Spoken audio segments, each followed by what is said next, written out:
I actually grew up a Christian, I would say nominal Christian, went to church every week, but never cracked open the Bible and really didn't know much about my faith. It was August 1977. I was teaching school. My husband was home during the day. 2 Mormon missionaries knocked on our door and he let them in. Not only did he let them in, he was kind of enamored with them. We're here with the Church of Latter-day Saints.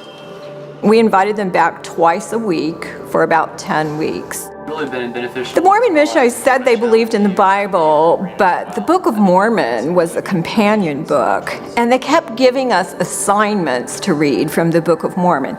And at the end of that 10 weeks, they, out of the Book of Mormon, gave us a challenge to go to our knees and pray about whether the Book of Mormon was true. We were expected to get a burning in the bosom that confirmed to us that Mormonism was true. My husband did have a spiritual experience, and then we both joined the church. Within 6 months of joining the Mormon Church, I stood in front of the congregation bawling and bore testimony that I knew, first of all, that Joseph Smith was a prophet of God, that he had restored the Lord's only true church on the face of the earth. I knew that the Book of Mormon was true, that Joseph Smith had brought it to the earth, and that it was the most correct book on the face of the earth. I knew that the Mormon Church had a living prophet at the head, and that that prophet spoke for God. And I knew that Jesus Christ was my Savior, and that the Mormon Church was his church.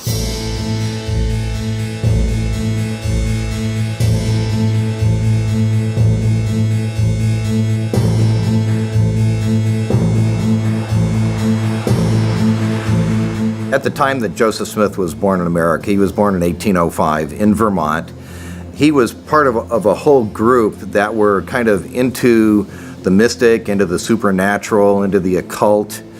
And so when he and his family moved over into upstate New York a few years later, he and his family were basically swallowed up into the Second Great Awakening, which was a time of revival in the United States. But during this same period, the Smiths were very much involved in magic money digging, where they would use a magic stone or some sort of magic device like a divining rod to look for buried treasure. For most of it, he used a seer stone, and he would put that into a hat, and he and his father and some others claimed that they could find buried treasure. And they charged a fair amount of money over the years. There were a lot of rumors at the time that Captain Kidd or some pirate could have hid treasure in the area, so a lot of people were looking for these buried treasures. Unfortunately, they never found any treasure, and in 1826, all of that caught up to them, and Joseph Smith was actually taken to court and was found guilty of something that was called glass looking.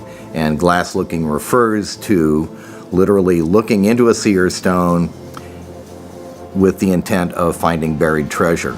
Many revivals were going through the whole New York, New England area. It was a time of extreme religious excitement. People dancing, people throwing their hands up in the air, singing, chanting, seeing visions, snake charmers, the whole bit. And Smith's mother wholly bought into that. And she had it in her mind that at some future date, one of her sons would become a prophet. And so that's the environment that Joseph Smith grew up in.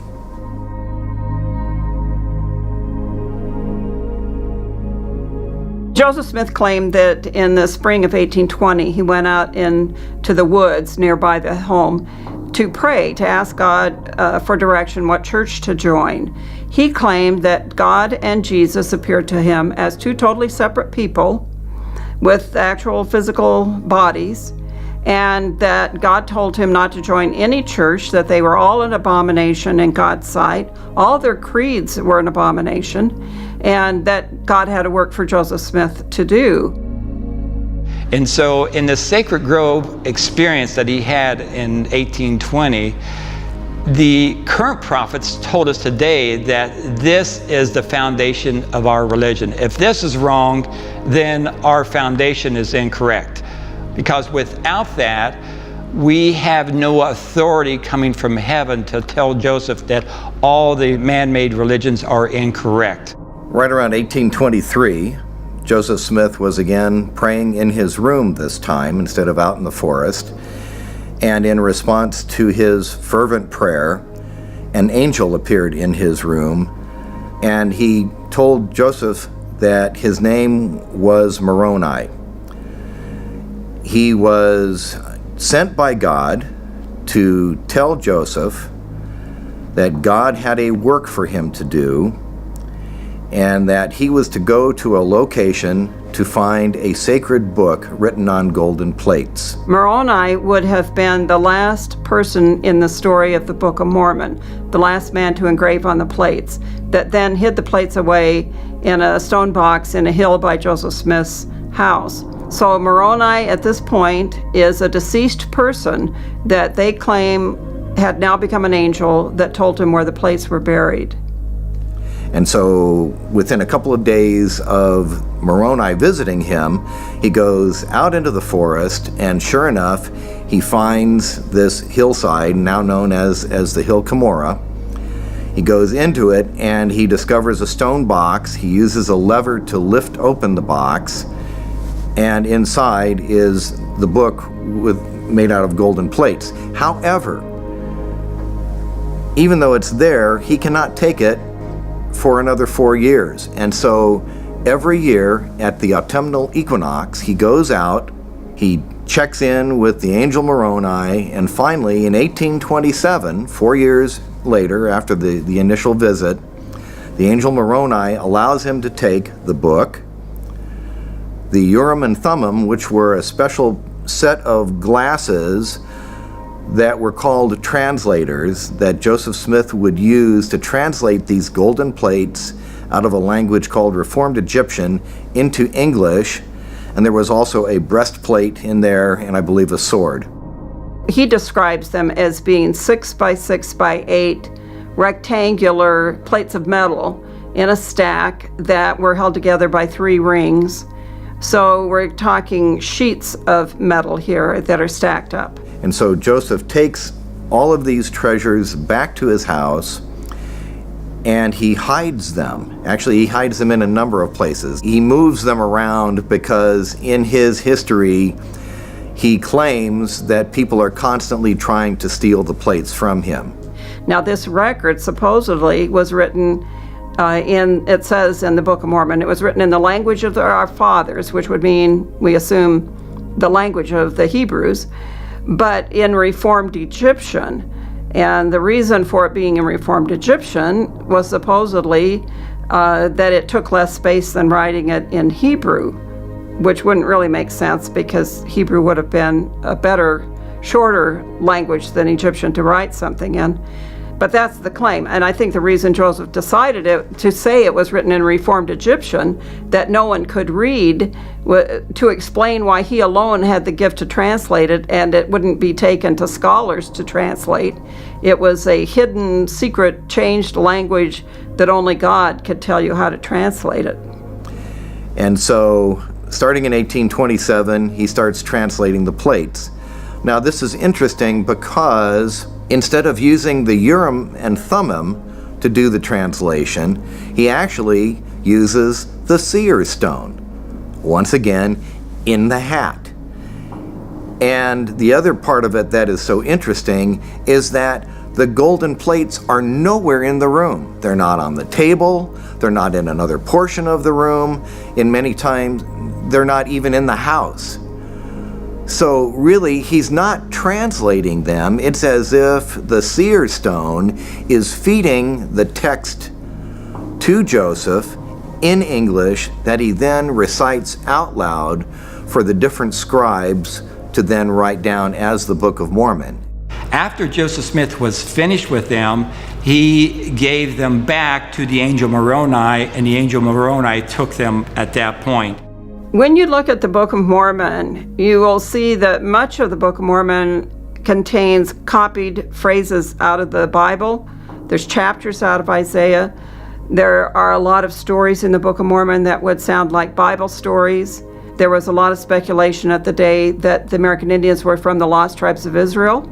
So I think Joseph Smith just collected bits and pieces from everywhere. The Book of Mormon was written supposedly to show how God also had the American Indian in mind in terms of his long-range plans. And for this reason, we have the account of the lost tribes of Israel sailing across the Atlantic, 600 BC or so, and they landed in the Americas and split into two groups, the goods and the bads, you might say. The righteous people were the Nephites, and the unrighteous people were called the Lamanites. And the Lamanites and the Nephites fought many different battles. Then they had peace for a while. And finally, the Lamanites were cursed by God because they were evil. So this is what it states in the Book of Mormon. It states this: "Wherefore, as they were white and exceedingly fair and delightsome," this is the Lamanites, "that they may not be enticing unto the people, the Lord God did cause a skin of blackness to come upon them." And so he separated the people. So the righteous people, the Nephites, were white, and the Lamanites, which were cursed, were the dark-skinned people. Tragically, the Nephites were defeated by the Lamanites, and the result was the Lamanites being the only brand left when Columbus discovered America. The people of the Lamanites became part of the darker skinned races in America, the Indians, the people in South America and Central America. One of the problems for the Book of Mormon is that all of the information about the society of the Book of Mormon peoples doesn't fit what we do know about the American Indian. And this is a problem for the Mormon Church. They don't have any artifacts. They don't have any maps. They don't have any sample of the writings that have come from a source other than Joseph Smith. So they're faced with this problem of not even knowing a location for the story. If you look in any Book of Mormon, there's no map in it. They can't agree whether it all happened up in the northeastern part of the United States, over all of North and South America, or just amongst the Mayan. And you will find Mormon scholars that argue for all different places for the story, which tells me there's no artifact, there's no sample of anything, or you would at least have a starting point. If indeed these are lost tribes of Israel, well, then there ought to be some DNA similarity between the Indian stock in the Americas and the Semitic stock. Very careful tests have been made, and the results absolutely no correlation whatever. The Book of Mormon speaks of them having horses and elephants, and we know those weren't here until the Europeans came. The Book of Mormon speaks of them raising wheat. We know they didn't have wheat before the Europeans. The chariots and steel swords that they use in battle are totally foreign to the American Indian. There just was no such technology. There are a lot of things that just violate the truth about what was existing here in the Americas at the time of the Book of Mormon peoples. In the early stories of Mormonism, it's talked of the plates as being gold or golden. Joseph Smith referred to it both ways. I don't think Joseph had any idea how heavy gold would be. I have a model made up to the size he said, that it's made out of lead, which weighs less than gold, and that weighs 118 pounds. If his plates to the size and dimension he describes were made out of gold, they would have been over 200 pounds. This becomes a problem because, according to his story, he got the plates out of the hole, so you have this box of plates that he picks up and runs 2 or 3 miles home through the woods with a couple of men chasing him. And there's just no way you could run that far carrying plates of gold. When the Book of Mormon was finally completed, interestingly enough, Martin Harris, one of the founders of Mormonism along with Joseph Smith, the one indeed who had sold part of his farm in order to pay for the printing of the first edition of the Book of Mormon in 1830. He had asked Joseph Smith if he would be kind enough to jot down some of the characters in the golden plates that he was translating. And Joseph Smith was kind enough to do that. And then, without Smith's permission, he sent it to a professor at Columbia University in New York. And he was an Egyptologist. Now, this is before the translation of hieroglyphic because of the Rosetta Stone in 1837. That's going to come 8 years later. And the professor at Columbia University immediately looked at it and said, "This is not Egyptian at all. This is someone's doodling." And at that point, of course, they never used that information in the future because it would discredit those characters in supposed Reformed Egyptian, a language that never existed. Martin Harris was Joseph Smith's second scribe. He gave Joseph Smith a considerable sum of money, which angered his wife. And she kept pestering him for some kind of evidence about this book that Martin Harris was working on with Joseph Smith. Well, 116 pages come home with Harris. His wife looks at it, and according to the most widely publicized accounts, she throws it in the fireplace, burns it all up. In her mind, if this is truly from God, Joseph Smith will be able to retranslate and come up with the exact same material. Joseph Smith, always thinking, comes up with a revelation from God saying that because Martin Harris allowed his wife to burn the 116 pages in the fireplace, he was not going to retranslate that material, make it available for the world. Instead, he was going to translate a completely different section altogether. So he prints the Book of Mormon first, and then a few months later starts his church. The Book of Mormon becomes the worm on the hook to get you to accept Mormonism. They say, well, if God spoke to people in the old world, surely he would have spoken to the new world. And that we have the record. And so they would give you a Book of Mormon and ask you to pray about it. When you read the Book of Mormon, you would see Bible language, these and nows, like the King James. It would have a lot of Bible verses and phrases. It would sound very similar. So this would give people the impression, wow, this really may be a Christian thing. But if you're going to accept the Book of Mormon, you have to accept Joseph Smith as a prophet. And once you accept him, then you're going to come into their church.